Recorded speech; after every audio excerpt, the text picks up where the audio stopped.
أعوذ بالله من الشيطان الرجيم. بسم الله الرحمن الرحيم.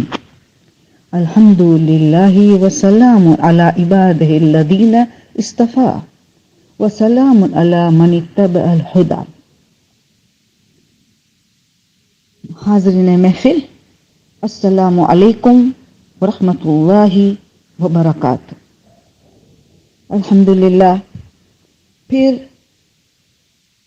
طاہرہ جعفر آپ کی خدمت میں حاضر ہے۔ محفل مرتضیٰ کی منتظمین کی طرف سے فرمائش کے احترام کرتے ہوئے مجھ سے یہ شرف حاصل ہے کہ اس ماہ مبارک رمضان میں جو 2020 یعنی 1441 ہجری میں جو الحمدللہ یہاں درس چل رہے ہیں محفل مرتضیٰ میں، انہوں نے ان کی درخواست یہ تھی کہ میں امام زمانہ کے موضوع پہ ایک درس دوں تاکہ ہماری عورتوں اس سے مستفید ہو۔ بس میں شکر گزار ہوں کہ مجھے یہ قیمتی موقع ملا ہے کہ جو صدقہ جاریہ کا کام ہے۔ انہوں نے امام زمانہ کے درس پہ منتظمین نے کہا یہ 2 سوالات کا جواب کے ذریعے امام کا درس چاہیے۔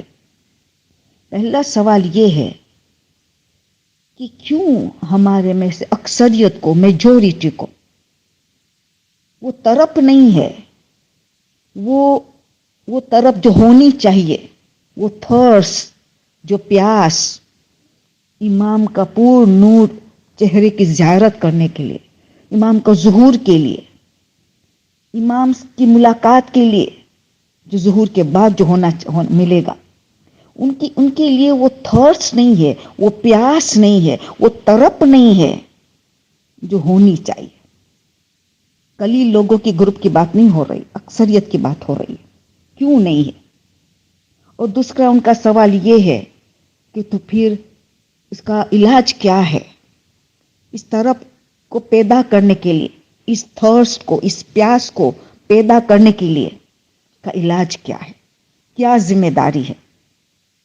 آج یہ پہلی تقریر میں پہلے سوال کا جواب دوں گی انشاءاللہ، پھر دوسری تقریر میں دوسرا سوال کا جواب دوں گی، کیونکہ دونوں 25 منٹ میں نہیں ہو سکتا، دونوں بہت قیمتی سوالات پوچھا گیا ہے۔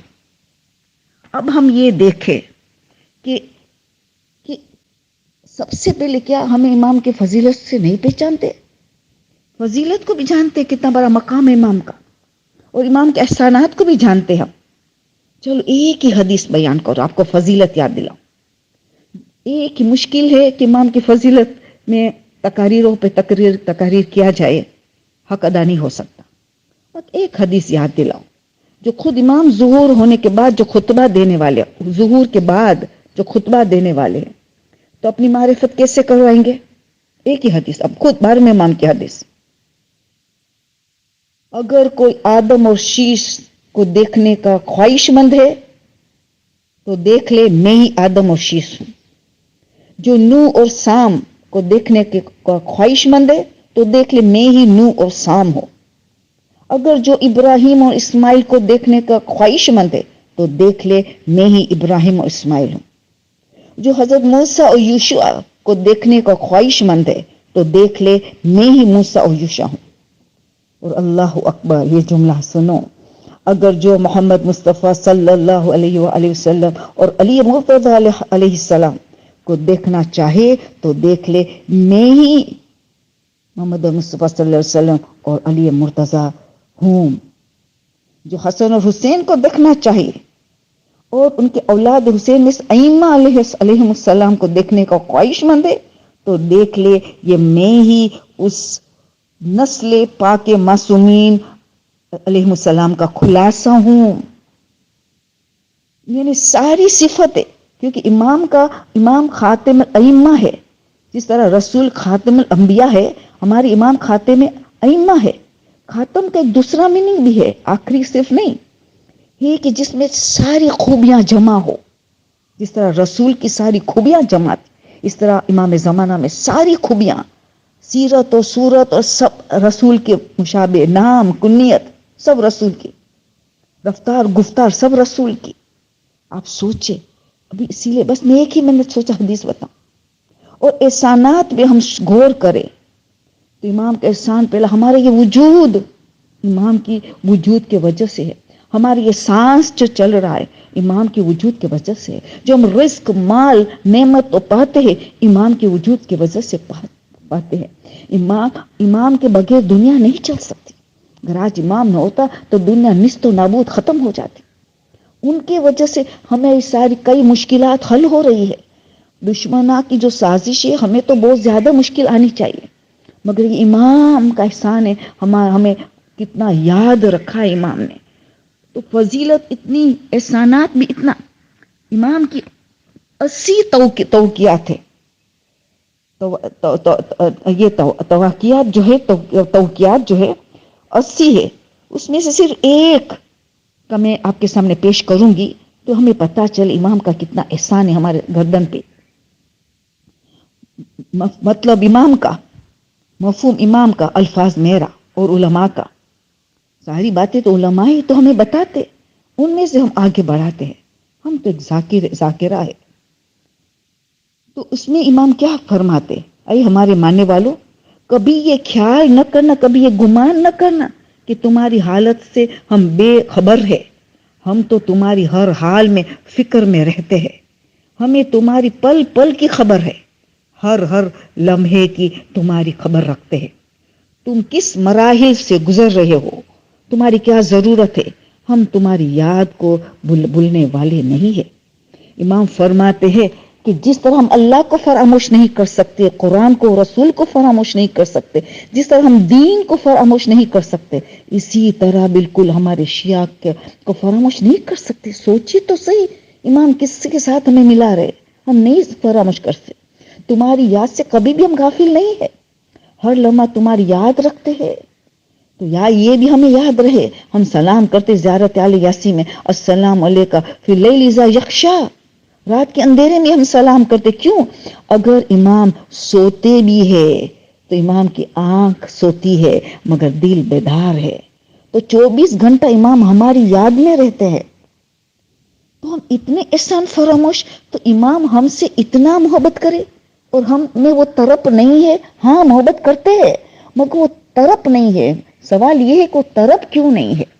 اور ایک اور واقعہ صرف سنا دوں، ایک تو حدیث میں نے سنا امام کی، سید ابن طاؤس کیا فرماتے، امام کی زیارت ان کو نصیب ہوئی شب جمعہ، مشہور قصہ سن چکے مجلسوں میں، پھر بھی جلدی سے سن لو۔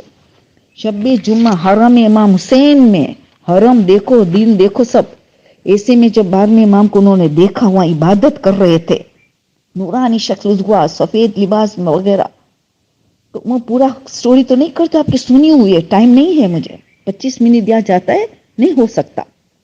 تو امام کیا دعا کر رہے ہیں، امام سجدے کے حالے میں رو رو کے گر گرا کے ہماری بھائی چارہ کی دعا کر رہے، اتنا گریا کر رہے کہ سید ابن طاؤس کہتے کہ میں بھی گریا کرنے لگا، سجدے کی عالم میں، حرم امام حسین میں، شب جمعہ۔ امام تو فرماتے ہیں کہ ہمارے شیعہ جو ہے وہ ہمارے پر اعتماد بھی رکھتے ہیں، ہمارے فضائل کو بھی جانتے ہیں، مگر جہالت کی وجہ سے بہت سے گناہ کر بیٹھتے ہیں۔ خدایا اگر یہ گناہ تیرے اور ان کے درمیان ہے، یعنی حقوق اللہ کا گناہ ہے، تو جو عزت تو نے ہم نے دی اس کا واسطہ تم ان کو معاف کر دے، اللہ اکبر، ان کی عزت کا واسطہ دیتے، مگر اگر یہ گناہ ان کے اور حقوق الناس کے درمیان تو تیری عزت اور جلال کا واسطہ تو ان کو معاف کر دے۔ اگر مظلوم ظالم کو معاف کرنے کے لیے تیار نہیں ہے، اللہ اکبر، سوچے تو صحیح، امام کیا کہنا چاہتے کہ ہماری نیکیاں کہ کچھ حصہ ان کے دامن میں ڈال دے تاکہ وہ ان کو معاف کر دے اور بھائی چارہ قائم ہو جائے۔ کیوں؟ یہ بھائی چارہ نہ ہونے کی وجہ سے ہمارے پہ بہت سی تکلیفیں آتی ہے، امام ہمیں اس نقصانات سے بچانا چاہتا ہے، ہماری آپس میں محبت اور بھائی چارہ خود کو بھی ترقی دے گا، اسلام کو بھی ترقی دے گا، ورنہ رک جاتی ہے ساری ترقی اگر ہمارے دل میں بغض کینہ حسد کسی کے لیے۔ امام ہمیں سارے نقصانات سے بچانا چاہتے، گر گرا کے رو کے دعا کرتے ہیں اور اوپر سے اپنی نیکیاں بھی دینے کے لیے تیار ہے ان مظلوم کو کہ تاکہ وہ معاف کر دے جس نے اس پہ ظلم کیا ہے۔ سوچے اب، تو یہ میرا سوال یہ کہ فضیلت بھی ہم جانتے ہیں، ہم امام کے احسانات بھی جانتے ہیں، امام کے ہمارے سے بے تحاشا محبت کو بھی ہم جانتے ہیں، پھر ہمارے میں کیوں یہ طرف نہیں ہے؟ کیوں ہم ایک طرف کی بات ہو رہی ہے؟ دو طرفین بات ہونی چاہیے نا. جتنی امام کو ہمارے طرف ہے، ایسی طرف ایسی تھرسٹ ہمیں ہونی چاہیے. تو یہ ہم ابھی دیکھیں گے کہ وجہ کیا ہے. اس کا آسان جواب ہر معصوم نے جواب دے دیا ہے کہ جب انسان اللہ اور رسول اور معصوم سے، قرآن سے دور ہو جاتا ہے، وہ ان کے لیے وہ طرف نہیں ہے جو طرف ہونی چاہیے. تو اس کا ایک ہی جواب سب نے دیا ہے. اس کا جواب بہار الانوار جلد 75 پیج نمبر 22 پہ 8 احادیث سے ہے. حب الدنیا راسن کل خطیہ. یہ دنیا کی محبت ہمیں میں وہ طرف نہیں ڈال سکتی. وہ دنیا کی محبت جو ہے، ہمیں محبت تو کرتے امام سے، مگر وہ طرف نہیں، اس مرحلے تک ہم نہیں پہنچ پائے. یہ رکاوٹ پیدا کر رہی ہے، یہ ہماری عشق میں پردہ ڈال رہی ہے. 8 ایسی حدیثیں میں 3 خالی بیان کروں گی. پہلا جو وہی حب الدنیا راسن کل خطیہ، تمام خطاؤں کی جڑ سر دنیا کی محبت. دوسری حدیث کہہ رہے معصوم کی، حب الدنیا بابو کل بلیہ، دروازہ ہے تمام بلاؤں کی، امتحانوں کی. جو ہماری قسمت میں گڑبڑ آ جاتی ہے، جس کا دروازہ کیا ہے؟ حب الدنیا، دنیا کی محبت. تیسری حدیث، حب الدنیا مجمع کل فتنہ.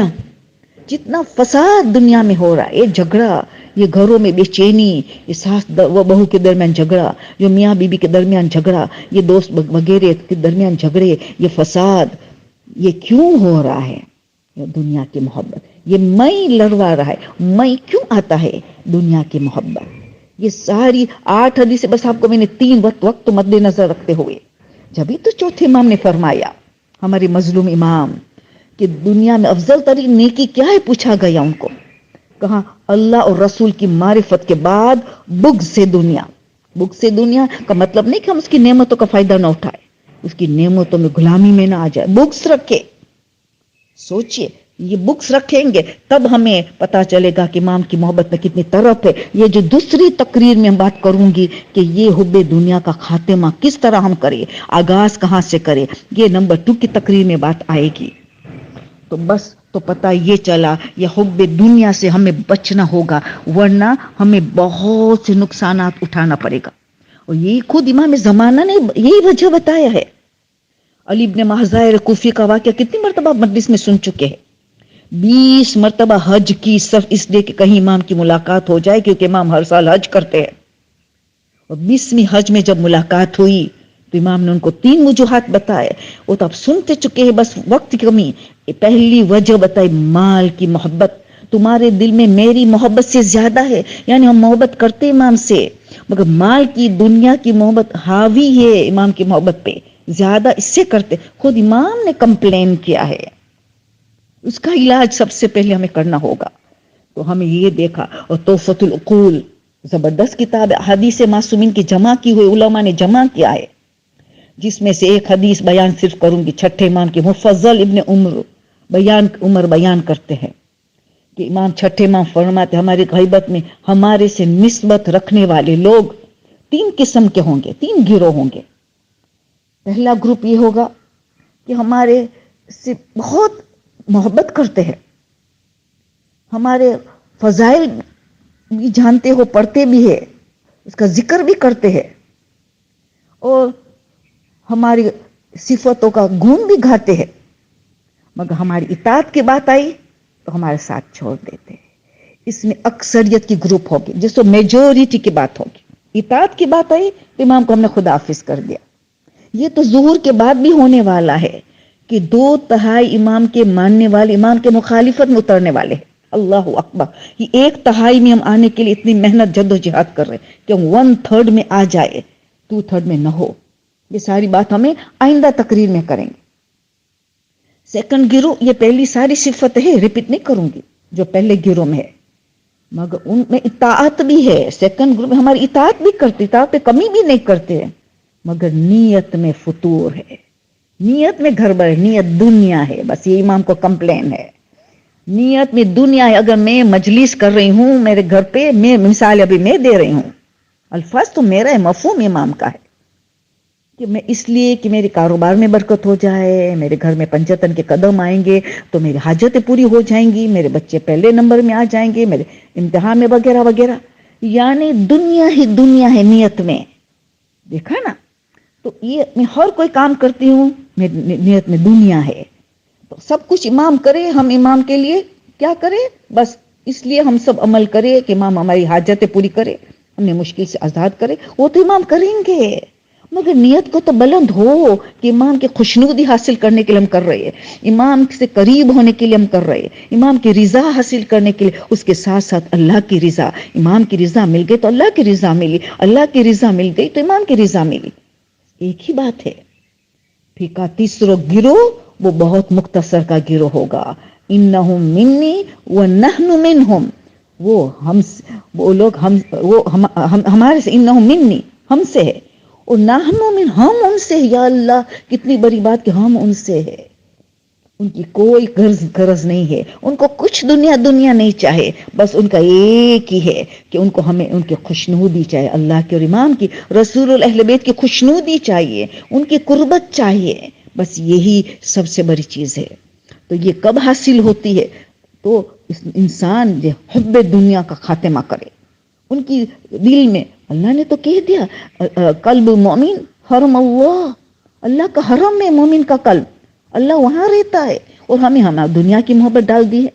ہاں دنیا سے دور نہیں رہنا ہے، نعمتوں کا استعمال کرنا ہے، اس کی غلامی میں نہیں آنا ہے. امام کی محبت حاوی ہو جائے اس دنیا کی محبت، جو ہم دوسری تقریب میں بات کریں گے.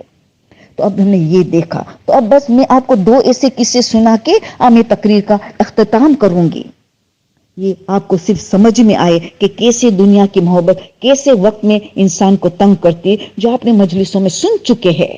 مگر پھر بھی میں دوبارہ کہوں گی کہ کیونکہ ماہ رمضان کا مہینہ ہے، ان سارے قصے کو، حدیثوں کو، قرآن کی آیتوں کو ہم یاد کریں، غور و فکر کریں اور اپنی زندگی کو بدل دیں. یہ زندگی کو بدلنے کی مہینہ ہے، ہماری تربیت کا مہینہ ہے کہ اتنا ہم روحانی پیٹرول جمع کریں کہ 11 مہینہ یہ چلتا رہے، ٹنکی ختم نہ ہو کہ دوسرا ماہ رمضان آ جائے. اتنی محنت کرنے اس ماہ مبارک میں. تو یہ خالی العجل العجل کہنا کیا کافی ہے؟ ہر درود کے ساتھ اجل فرجہم کہنا یا کافی ہے؟ دعا کا مطلب ہے کردار سازی، دعا کا مطلب ہے اس پہ عمل پیرا ہونا ہے. تو آپ کو وہ دکاندار کا قصہ یاد دلاؤ. وہ دکاندار تھا جو سب ایسی چیزیں بیچتا تھا، کافور، سدر، عطر وغیرہ، ان ساری چیزوں کی دکان رکھتا تھا. ایک دن وہ دیکھا کہ دو لوگ آئے ان کی دکان پہ اور کہا کہ ہمیں سدر اور کافور چاہیے. مگر اس کو اتنا غور سے دیکھنے لگا کہ لباس بالکل الگ، بالکل ایسے لوگ ہمارے شہر میں تو نہیں ہے. تو انہوں نے پہلے پوچھا تم کون ہو، کہاں سے آ رہے ہو؟ مگر یہ لوگ جواب نہیں دینا چاہتے کہ تم نے سدر اور کافور دو، بس پلیز یہ تو ہمیں دے دو. وہ اصرار کرتے رہے. نہیں، وہ اصرار کرتا رہے کہ نہیں تم تعارف کروائے تو پھر میں تمہیں دے دوں سدر اور کافور. اتنا ضد میں اترا تھا، اتنا اصرار کہ آخر ان کو کہنا پڑا کہ ہم امام زمانہ کا ساتھی ہے اور ہمارا ایک ساتھی کا انتقال ہوا ہے، اور ہمیں امام نے آپ کی دکان میں سدر و کافور لینے کے لیے بھیجا ہے تاکہ اس کا غسل کفن وغیرہ کرنا ہے. نہیں، وہ تو بے چین ہو گئے. نہیں، مجھے لے کے چلو، مجھے لے کے چلو میرے امام کے پاس، مجھے لے کے چلو. انہوں نے کہا نہیں، ہمیں اجازت نہیں، ہم تمہیں نہیں لے جا سکتے. کہ اچھا بس آپ مجھے لے چلو. وہ امام کی اجازت دینا، امام منع کر دے تو پھر مجھے واپس کر دینا، اجازت دے تو ملانا، مگر مجھے لے چلو. اس کا اتنا اصرار تھا، آخر وہ پھر سدر اور کافور دیا، پھر دکان بند کر کے چلا. چلتے چلتے پانی نظر آیا، پانی سے پہ چلنے کا تھا، نہر جیسا. تو اب یہ دونوں تو چلنے لگے. تو اس نے پکار، ارے میں کیسے چل سکتا ہوں، میں نہیں چل سکتا ہوں اس پانی پہ. کہا تو بسم اللہ الرحمن الرحیم پڑھ کے اللہ کو واسطہ دے، امام زمانہ کا، کہ تیری آخری حجت کا واسطہ، خدا مجھے اس میں مجھے مدد کر کے میں اس پانی میں چل سکوں. اس نے یہ کیا اور چلنا شروع کر دیا. آدھے درمیان میں پانی میں پہنچا تھا کہ وہ گرنے لگا اور ڈوبنے لگا، ہاتھ پیر مارنے لگا. یہ اچانک کیسے ہوا؟ کیونکہ اسی وقت اس نے بادل دیکھا، سیاہ بادل نظر آئے. تو اس نے اپنی دکان کی چھت پہ، کیونکہ صابن بھی بیچتا تھا، صابن خود بناتا تھا، چھت پہ صابن سکھانے کے لیے رکھا تھا. تو جیسے سیاہ بادل دیکھا، بارش برسنے شروع ہوئی، اس کے کپڑے تھوڑے بھگ گئے، تو اس کو خیال آیا صابن تو خراب ہو جائے گا بارش سے، سکھ تو در گنا رکھا.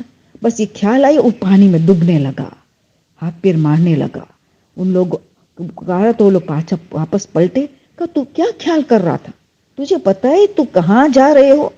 یعنی گویا یہ اتنے اعلی درجے ساتھی تھے، اتنا ہی کافی تھا ان کو بتانے کے لیے کہ تو اتنی عظیم شخصیت کی ملاقات کے لیے تجھے جانا ہے، تو تجھے کیا خیال ہے اس وقت؟ دنیا کا خیال ہے، دنیا کا مال کا خیال ہے؟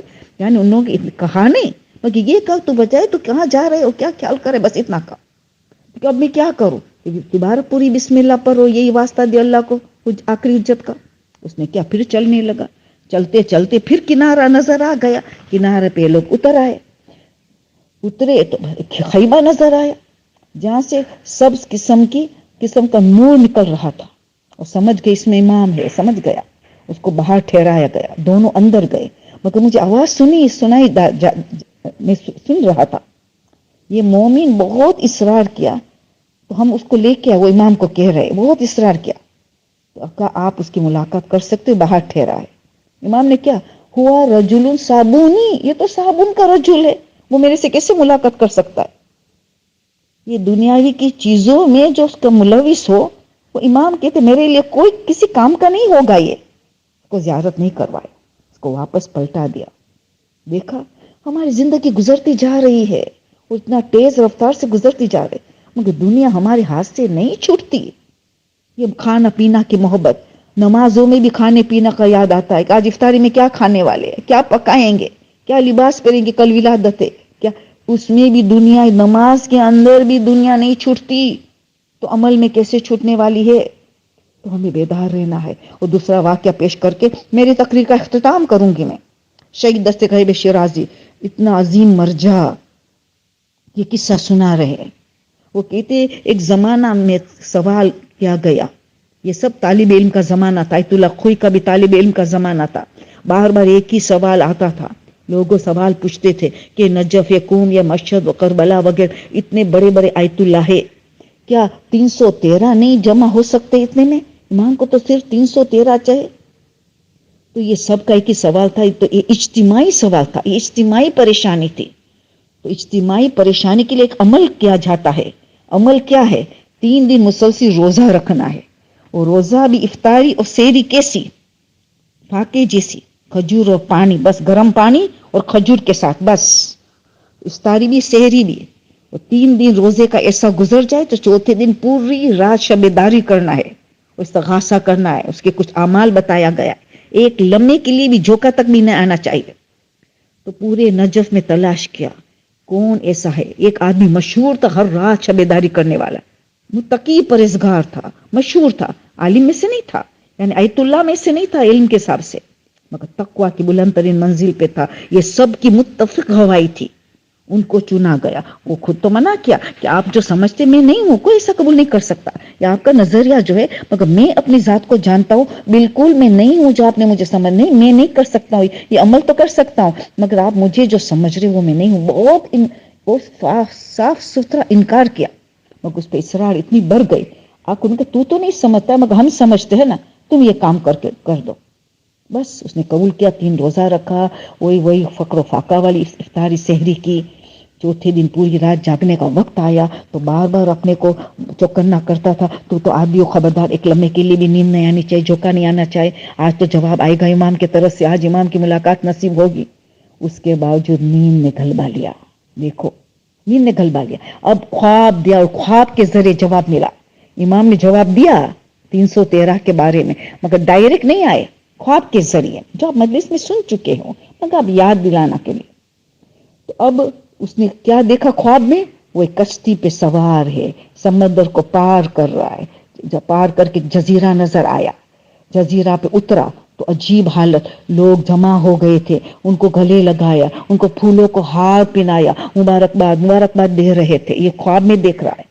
وہ حیران ہو رہا ہے، یہ کیا ہو رہا ہے؟ کہاں ان لوگوں نے پھر بتایا کہ ہمارا بادشاہ کا انتقال ہوا ہے، اور یہ رواج ہے کہ ہمیشہ بادشاہ کا بیٹا پھر جگہ لیتا ہے بادشاہ حکومت کی، مگر اس دفعہ جو بادشاہ مرا ہے ان کے پاس بیٹا نہیں بیٹی ہے، ایک ہی لوتی بیٹی ہے، تو ہمارے میں عورت حکومت نہیں کر سکتی. تو سب کا متفقہ یہ ڈیسیشن ہوا کہ یہاں والے کو شہر والے کو تو چوز کریں گے تو جھگڑا ہو جائے گا، ہر کوئی چاہے گا کہ میں اس سے شادی کروں اور داماد بنوں اور میں حکومت کروں. تو یہ سب نے یہ سوچا کہ بس جو پہلا مسافر اس شہر میں داخل ہوگا، اس جزیرے میں داخل ہوگا، وہ اس سے شادی کرے گا بادشاہ کی بیٹی سے اور وہ حکومت کرے گا، وہ بادشاہ بنے گا. تو بس آپ ہمارے بادشاہ. اور ان کو نکاح بھی ہو گیا، رخصتی بھی ہو گئی. پہلی رات جب کمرے میں جاتا ہے تو ایسی خوبصورت عورت نے تو کبھی دیکھا بھی نہیں تھا. حوری انسان کی حوری تھی انسان کی صورت میں اتنی. ابھی تو ان کو دیکھ رہا ہے، ان کی زیارت کرے، اور دروازہ کھٹکھٹایا، دستک ہوئی تو ایک آواز آئی. کون ہے؟ اس نے پوچھا. کہا امام زمانہ کا ظہور ہو چکا ہے، امام تمہیں بلا رہے. ہاں ابھی آ رہا ہوں. اللہ اکبر. ابھی تو دلہن کو دیکھنے میں مشغول تھا، دلچسپی لے رہا تھا، بات شروع کرنے والا تھا کہ ابھی دروازہ پھر کھٹکھٹایا. کہا امام تمہاری انتظار کرتے، چلو جلدی چلو. اس نے ابھی آ رہا ہوں، ابھی 2 منٹ میں آ رہا ہوں. بس ابھی تو دلہنے کو چھوڑنے کا دل نہیں ہو رہا تھا، بس دلہن کے پیچھے پڑا ہوا تھا. تو تیسری مرتبہ دستک ہوئی، بلایا جا رہا، امام انتظار کر رہے تیری. تو تھرڈ ٹائم ایک خیال مجھے آ گیا کہ امام کو آنا تھا تو اس وقت میں آنا تھا، کیا تھوڑی دیر امام ٹھہر نہیں سکتے تھے مجھے بلانے کے لیے؟ اور آنکھ کھل گئی. اللہ اکبر. آنکھ کھل گئی. امام مگر جواب دے دیا. صبح سب نے ان کو ملے، بولے کیا ہوا؟ کہا امام نے جواب تو دے دیا، امام نے جواب تو دے دیا. مگر ہائے، امام کی ملاقات بہت افسوس ہوا یا کہ پتا چلا کہ دنیا کا وسوسہ ذرا بھی نہ ہو، نہ مال کا، نہ عورتوں کا، نہ دنیا کی دلچسپی نہ ہو، ذرا بھی نہ ہو. تب وہ 313 والا میں ہوگا. تو 313 میں تو ہوگا، اور اس کے مطلب نہیں کہ یہ لوگ کچھ نہیں ہے. 10,000 بھی ہو سکتے ہیں بعد میں، جو 10,000 آئیں گے، جو ہم دوسری تقریر میں بات کریں گے، یہاں ذمہ داری حب دنیا سے کیسے بچ سکے. تو اس کا مطلب نہیں کہ یہ سب آیت اللہ کچھ نہیں ہے، نہیں، ان کا بھی بہت بڑا مقام ہے. مگر جو معیار 313 کا ہے وہ بہت بلند ہے، سلمان جیسا، کربلا والے کا لشکر جیسا، کہ ایک لمحے کے بھی لیے دنیا کا وسوسہ نہ ہے، نہ عورت کا، نہ دنیا کا مال کا، نہ دنیا کی چیزوں کا وسوسہ ذرا بھی نہ، ذرا بھی محبت نہ ہو. امام کی محبت میں تڑپ رہا ہو، دلچسپی ہو حد سے زیادہ. یہ حقیقت میں ہے. تو کم سے کم جواب تو مل گیا، بھلے امام کی ملاقات نہ ہوئی. بس سامعین، بس آخری ایک حدیث امام علی کے بیان کر کے میں اختتام پہ لاتی ہوں میرا آج کا لیکچر. آپ سب جوان اور جمع ہوئے ہیں نا، بس ایک ہی حدیث. امام علی فرماتے ہیں کہ تمہیں 5 چیزوں میں نشہ ہے، اور تمہیں خبردار کرتا ہوں بہت احتیاط سے زندگی گزارنا، نہیں تو بہت پچھتانا پڑے گا. 5 چیزوں میں نشہ ہے. پہلی چیز جوانی. یاد رکھنا، انسان جب جوان ہوتا ہے تو اس کو موت یاد نہیں آتا، سمجھتا ہے میں سب کچھ ہوں.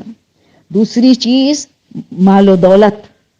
تیسری چیز علم.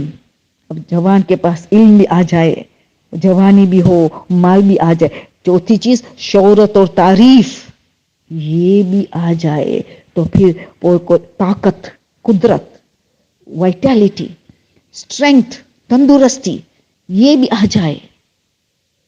تو 5 چیزیں اگر جمع ہو جائے، جوانی میں ہو، اور اللہ نے مال و دولت بھی دیا ہو، یا خوبصورتی نے تعریف بھی دیا ہو، اگر اللہ نے علم دیا، دنیاوی ڈگری دیا ہو، کوئی ڈاکٹر بن رہا ہے، کوئی ڈینٹسٹ بن رہا ہے، یہ ساری علم بھی ہو، ڈگریز بھی ہو، اور تعریف بھی ہو رہی ہو، قدرت، طاقت، تندرستی، سب کچھ ہو، تو انسان پھر بھول جاتا ہے کہ کل ضعیفی آ سکتی ہے، کل بیماری بھی آ سکتی ہے، کل میں پیرالائز بھی ہو سکتا ہوں، کل یہ کورونا وائرس کی یہ مجھے ختم بھی کر سکتا ہے، مجھے معذور بھی کر سکتا ہے، کل کا مجھے کیا پتا.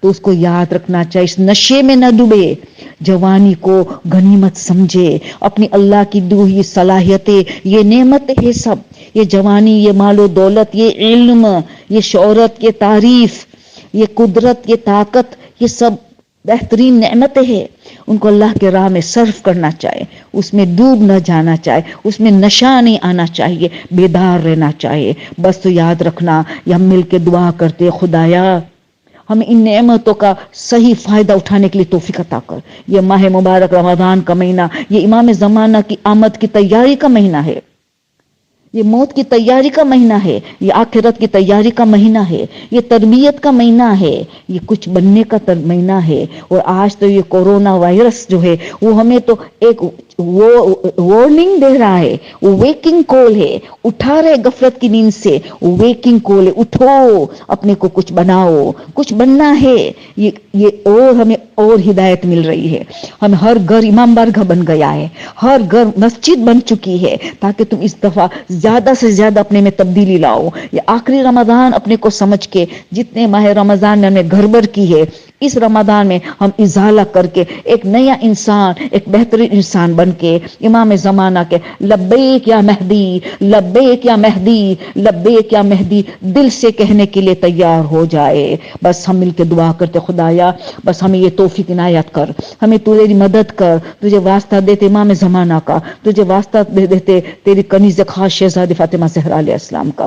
ہمیں اس مہینے میں تربیت کرنے کی توفیق عطا کر، ہمیں ایسا بنے جیسے امام زمانہ ہم نے چاہتے ہیں، امام کی رضا حاصل کرے، حب دنیا سے ہمارا دل کو ختم کر دے، اور امام کے زمانہ کی محبت کو اس پہ دل میں حاوی کر دے۔ اللہ تیری محبت حاوی ہو جائے، مگر تیری مدد کے سوا ہمیں کون مدد کرے گا؟ رسول اہل بیت کا واسطہ لے کے تو ویسے دعا کرتے، خدایا ہماری اس دعا کو تو سن لے۔ آمین ثم آمین۔ سبحان ربک رب العزت عما یصفون وسلام علی المرسلین والحمد للہ رب العالمین۔ اللهم صل على محمد وآل محمد وعجل فرجهم وأهلك عدوهم من الجن والإنس من الأولين والآخرين۔